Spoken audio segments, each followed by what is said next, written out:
You could say Kabaddi is a mix of tag and rugby. The idea is to mount solo raids on your opponent's half, touch as many of them as possible and return before you get floored. To add to the challenge, attackers also have to hold their breath while chanting the word Kabaddi.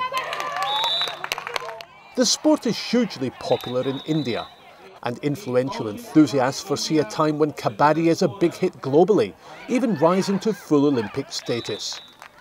Sometimes Kabaddi is very popular in Asia, in popular of the world. And one time must be Kabaddi is international Olympics in go to Kabaddi. Beach volleyball made the grade, so then why not Kabaddi, or any of the other 15 sports at October's first Asian Beach Games held in Bali, Indonesia. This new biennial event is the property of the Olympic Council of Asia, which is eager to promote popular sports via substantial sponsorship as the region develops. It's all about support and sponsorships.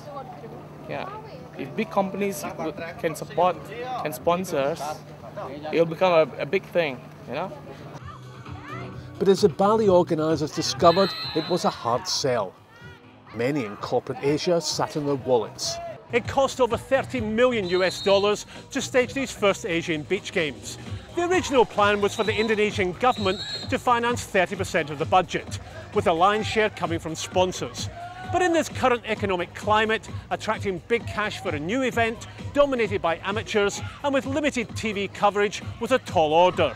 In the end, the government agreed to underwrite any shortfalls. And Jakarta ended up footing over 60% of the bill. The financial viability of future beach games arguably hinges on attracting TV rights holders, as sponsors are more eager to come forward when television coverage is secured. It requires us to prove ourselves first, whether there is actually viewers out there, a market out there who are interested in the games. From our experience, there are still broadcasters, saying, they want to wait and see, whether this is going to be a very popular event or not. So the organisers will be studying how Samsung fares over the next year. The Korean TV to mobile phone giant was a late sponsor to the Bali Games. It's banking on strengthening its presence in the region's young consumer market. This kind of beach games are very popular in Asian, especially Southeast Asian countries. So we believe that by sponsoring this event, Samsung will also get the business benefit, getting a lot of attention from our potential customers in this region.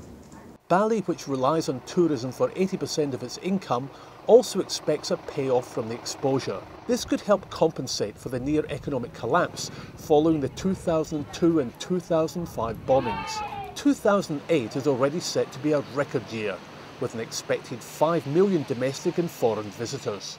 The government have very small budget in promoting the tourism for Bali and also for Indonesia.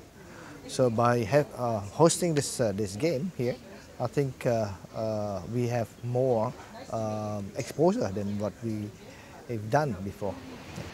There are also hopes that investors can be lured to Bali to help develop the industry in a more sustainable fashion. Today, most of the hotels, villas and restaurants are clustered in the south of the island, and environmentalists fear that the area can't cope with an increase in arrivals. Because of the tourism growing so fast that sometimes the government cannot control it.